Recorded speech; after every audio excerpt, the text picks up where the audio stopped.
بسم اللہ الرحمن الرحیم۔ السلام علیکم دوستو، دنیا بھر کی ون لائن خبروں میں آج آپ سنیں گے، لیکن اس سے پہلے اگر ہو سکے تو لائک، سبسکرائب اور بیل آئیکن کا بٹن ضرور دبا لیں۔ شکریہ۔ سعودی عرب اور عراق کے درمیان ار بارڈر کراسنگ کو 30 سال بعد کھول دیا گیا ہے۔ عراق سعودی بارڈر عام لوگوں اور تجارت کے لیے کھلا رہے گا۔ بحرین اور اسرائیل ایک دوسرے کے ممالک میں سفارتخانے کھولنے پر متفق ہو گئے ہیں۔ اسرائیل سے تعلقات کے قیام کے بعد بحرینی وزیر خارجہ عبداللطیف الزبانی نے اسرائیل کا دورہ کیا۔ ویزا سروس شروع کرنے پر اتفاق کیا گیا۔ بحرین اسرائیل ای ویزا سسٹم 1 دسمبر سے قابل عمل ہوگا۔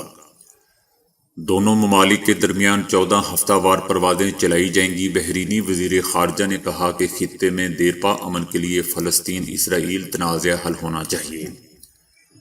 دونوں فریقین 2 ریاستی حل کے لیے مذاکرات کی میز پر آئیں، مذاکرات شروع کریں۔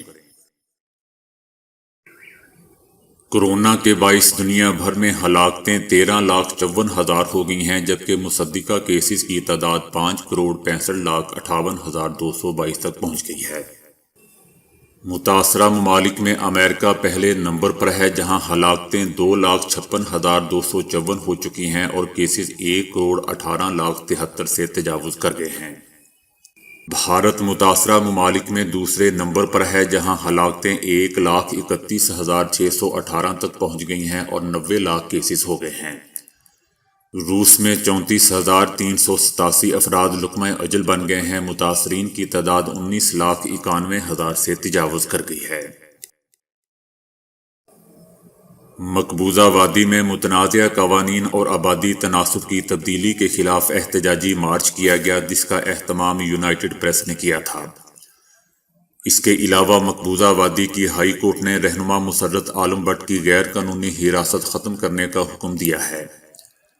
بھارتی حکام نے انہیں ستمبر 2019 سے کالے قانون کے تحت حراست میں رکھا ہوا ہے۔ جرمنی کے عجائب گھر سے 1 ارب یورو یعنی تقریباً 2 کروڑ روپے مالیت کے نوادرات کی چوری میں ملوث 3 ملزمان کو گرفتار کر لیا گیا ہے۔ ملزمان جنگلہ توڑ کر عجائب گھر میں داخل ہوئے اور شیشے توڑ کر نوادرات چرا لی گئی تھی۔ ڈرامائی انداز سے کی گئی چوری کے لیے علاقے کی بجلی بھی منقطع کر دی گئی تھی۔ چوری کی گئی 2 کروڑ روپے کی نوادرات میں 16ویں صدی کے ہیروں جڑی تلوار اور ہیرے جڑے دیگر شاہی زیورات بھی شامل تھے۔ بحر الکاہل کے جزیرہ سولومن کی حکومت نے فیس بک پر پابندی لگانے کا فیصلہ کیا ہے۔ حکومت نے سرکاری حکام پر بہت زیادہ تنقید ہونے کی وجہ سے اس سوشل میڈیا پلیٹ فارم پر پابندی لگانے کا فیصلہ کیا ہے۔ نئی تحقیق میں کہا گیا ہے کہ کورونا چائنا سے پہلے اٹلی میں تھا، جہاں ستمبر 2019 میں اس کی علامات مریضوں میں ظاہر ہوئیں، جبکہ چائنا میں کورونا کا پہلا مصدقہ کیس دسمبر 2020 میں رپورٹ ہوا تھا۔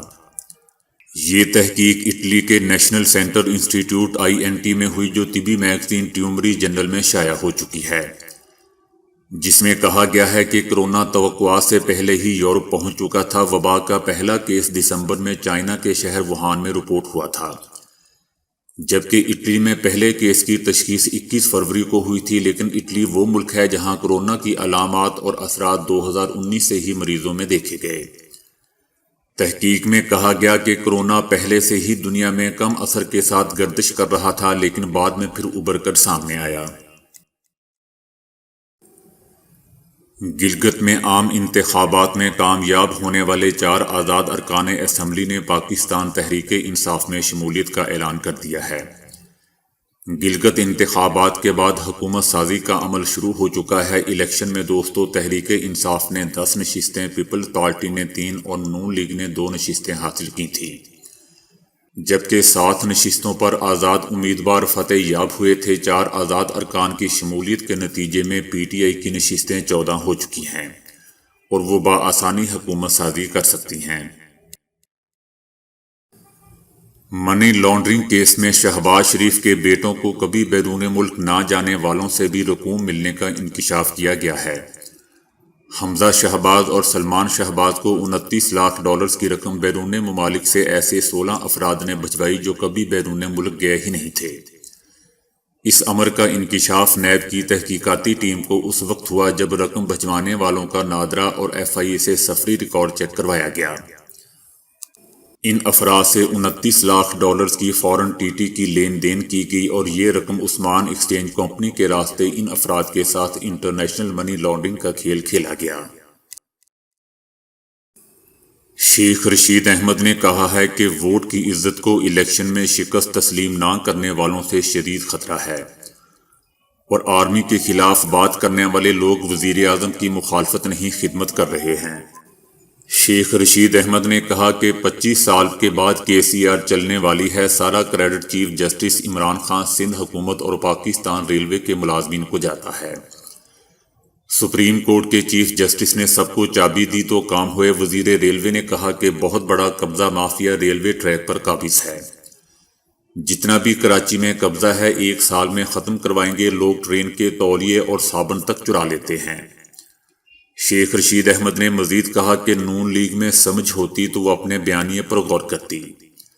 ان کا کہنا تھا کہ مولانا فضل الرحمان سے کہتا ہوں کہ نون لیگ والے آپ کو خراب کریں گے۔ جو آرمی کے خلاف بات کرتا ہے وہ وزیر اعظم عمران خان کی خدمت کر رہا ہے، مخالفت نہیں۔ پوری دنیا میں جہاں جمہوریت ہے وہاں الیکشن ہارنے والا اپنی شکست تسلیم کر ہی نہیں رہا۔ ووٹ کی عزت کو شدید خطرہ انہی لوگوں سے جو ہارنے کے بعد ہار تسلیم نہیں کرتے۔ صدر ٹرمپ نے اپنا عہدہ چھوڑنے سے قبل افغانستان اور عراق میں موجود امریکی اہلکاروں کو وطن واپس بلانے کے لیے انتظامات مکمل کر لیے ہیں۔ صدر ٹرمپ نے افغانستان میں موجود 4500 امریکی اہلکاروں میں سے 2000 کو اور عراق میں 3000 امریکی اہلکاروں میں سے 500 کو واپس بلانے کا حکم دیا تھا۔ افغانستان سے 2000 اور عراق سے 500 اہلکاروں کی واپسی 15 جنوری تک مکمل ہو جائے گی، جس کے بعد دونوں ممالک میں 2500 اہلکار رہ جائیں گے۔ دا ٹائسن لیڈی کے نام سے مشہور معروف کک باکسر روبی جیسیا میسو نے اسلام قبول کر لیا ہے، یہ خبر انہوں نے اپنے سوشل میڈیا اکاؤنٹ پر دی۔ باکسر روبی جیسیا کا تعلق ہالینڈ سے ہے۔ اسلام قبول کرنے سے قبل ان کا تعلق مسیحی مذہب سے تھا، تاہم انہوں نے چند برس قبل اسلام سے متعلق پڑھنا شروع کیا۔ اسلامی تعلیمات نے انہیں اس قدر متاثر کیا کہ انہوں نے باضابطہ طور پر دائرہ اسلام میں داخل ہونے کا فیصلہ کر لیا۔ روبی جیسیا نے ہالینڈ کی مسجد میں گواہوں کے سامنے کلمہ شہادت ادا کیا اور متعلقہ دستاویزات پر دستخط بھی کیے۔ روبی جیسیا اسلام قبول کرتے وقت با حجاب تھیں اور ان کی حجاب میں ملبوس تصاویر سوشل میڈیا پر بھی وائرل ہو گئیں۔ انہیں دنیا بھر کے مسلمانوں کی جانب سے محبت اور تعریفوں میں نوازا جا رہا ہے۔ روبی دنیا بھر میں دا ٹائسن لیڈی کے نام سے بھی مشہور ہیں۔ جاپان میں 31 اکتوبر سے 8 نومبر تک دریا میں ایک انوکھی ڈیزائن والی کشتی کی ویڈیو اور تصاویر وائرل ہو رہی ہیں، جس کی شکل ہو بہو زپ جیسی ہے اور جب وہ پانی سے گزرتی ہے تو یوں لگتا ہے کہ جیسے وہ آگے بڑھتے ہوئے پانی کو کھول رہی ہیں۔ اسے زپ فاسٹنر شپ کا نام دیا گیا ہے۔ اسے دریائے سیو میڈا میں چلانے کا ایک مطلب یہ تھا کیونکہ یہ دریا قدیم جاپانی صوبوں موساشی اور شائموسا کو الگ کرتا ہے۔ اس طرح زپ شکل کی کشتی ان دونوں علاقوں کو یا تو علامتی طور پر الگ کر رہی ہے یا پھر ملا رہی ہے۔ سائنسدانوں نے کم از کم 4000 ریڈیو سگنلز ایسے دریافت کیے ہیں جو تقریباً یقینی طور پر کسی خلائی مخلوق کی جانب سے ہی ہو سکتے ہیں۔ امریکی سائنسدانوں نے دعویٰ کیا ہے کہ انہوں نے دور خلا سے آنے والے ایسے ریڈیو سگنل دریافت کر لیے ہیں جو کسی ذہین خلائی مخلوق کی جانب سے ہی ہو سکتے ہیں۔ سادہ الفاظ میں اس دعوے کا مطلب یہ ہے کہ ترقی یافتہ خلائی مخلوق نے انسان سے رابطے کے لیے ریڈیو سگنل بھیجے ہیں۔ یہ تحقیق University of California Los Angeles اور ویسٹ ورجینیا کے 40 ماہرین پر مشتمل ایک وسیع ٹیم نے کی ہے۔ یہ اہم اور غیر معمولی اعلان 31 ستاروں کی سمت سے آنے والے کروڑوں ریڈیو سگنل کو گنگالنے اور ان میں سے غیر قدرتی محسوس ہونے والے سگنلوں کا مزید تفصیلی اور محتاط تجزیہ کرنے کے بعد کیا گیا۔ یہ تمام ستارے ہمارے سورج جیسے ہیں، مگر ہم سے ان کا فاصلہ 327 نوری سال سے لے کر 10,000 نوری سال تک کا ہے۔ دوستو، نوری سال سے مراد وہ فاصلہ ہے جو روشنی ایک سال میں اپنی 3 لاکھ کلومیٹر فی سیکنڈ کی رفتار سے طے کرتی ہے۔ یاد رہے کہ ہم کائنات میں اب تک زمین کے علاوہ کسی بھی دوسری جگہ زندگی دریافت نہیں کر سکے ہیں، لیکن سائنسی بنیادوں پر ماہرین کا مفروضہ ہے کہ صرف ہماری اپنی کہکشاں ملکی وے میں زمین جیسے لاکھوں سیاروں پر زندگی موجود ہو سکتی ہے۔ حال ہی میں لگائے گئے محتاط ترین اندازوں کے مطابق سائنسدانوں کا کہنا ہے کہ ہماری کہکشاں میں کم از کم 36 سیاروں پر ہم انسانوں جیسی ذہین اور ترقی یافتہ مخلوقات موجود ہو سکتی ہیں، جنہوں نے اتنی ترقی کر لی ہوگی کہ وہ ریڈیائی اشاروں ریڈیو سگنلز کے ذریعے رابطوں کے قابل ہو چکی ہوگی۔ اگر دور خلاؤں میں کوئی ذہین خلائی مخلوق موجود ہے تو وہ ہمارے سورج کی سمت سے آنے والے ان غیر قدرتی ریڈیو سگنلوں کا تجزیہ کر کے بآسانی یہ معلوم کر لے گی کہ سورج کے گرد کسی سیارے پر کوئی ایسی مخلوق بھی موجود ہے جس کی سرگرمیوں سے یہ ریڈیو سگنل خارج ہو رہے ہیں۔ ٹھیک اسی طرح ہم بھی کسی دور دراز سیارے پر ترقی یافتہ خلائی مخلوق کی موجودگی کا سراغ اس کی طرف سے آنے والے غیر قدرتی ریڈیو سگنلوں کی بنیاد پر لگا سکتے ہیں۔ یہ بلا شبہ اپنی نوعیت کا بہت غیر معمولی اعلان ہے، اور بجا طور پر یہ توقع کی جا سکتی ہے کہ آنے والے دنوں میں خلائی مخلوق موجود ہے یا نہیں، اور اس کے پرانے موضوع پر نئی اور گرما گرم بحث بھی شروع ہو جائے گی۔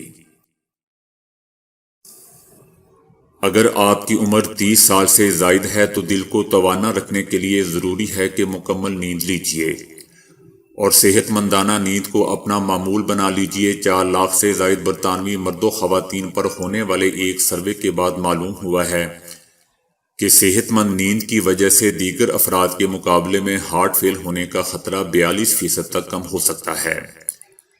تمام ڈاکٹرز اس بات پر متفق ہیں کہ ایک صحت مند بالغ شخص کے لیے روزانہ 7 تا 8 گھنٹے کی نیند ضروری ہوتی ہے۔ اس ضمن میں جلدی بیدار ہونا، بے خوابی سے دوری، دن کی نیند سے گریز اور خراٹوں سے اجتناب کے عوامل کو گہری پرسکون اور صحت مند نیند کہا جاتا ہے۔